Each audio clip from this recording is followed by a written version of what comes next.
امریکہ میں جب ایک قیدی کو پھانسی کی سزا سنائی گئی تو وہاں کے کچھ سائنسدانوں نے سوچا کہ کیوں نہ اس قیدی پر کچھ تجربات کیے جائیں۔ قیدی کو بتایا گیا کہ ہم تمہیں پھانسی دے کر نہیں ماریں گے بلکہ زہریلا کوبرا سانپ ڈسا کر ماریں گے۔ اس کے سامنے بڑا سا زہریلا کوبرا سانپ لایا گیا اور اس کی آنکھیں بند کر کے اس کو کرسی سے باندھ دیا گیا۔ پھر اس کو سانپ نہیں بلکہ 2 سیفٹی پن چبوئی گئیں۔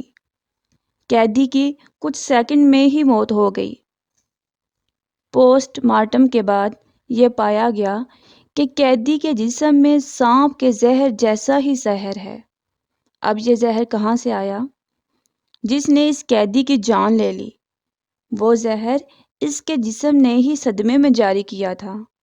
اس کے بعد سائنسدان اس نتیجے پر پہنچے کہ ہمارے ہر عمل سے مثبت یا منفی توانائی بنتی ہے اور وہ ہمارے جسم میں اسی کے مطابق ہارمونز تیار کرتی ہے۔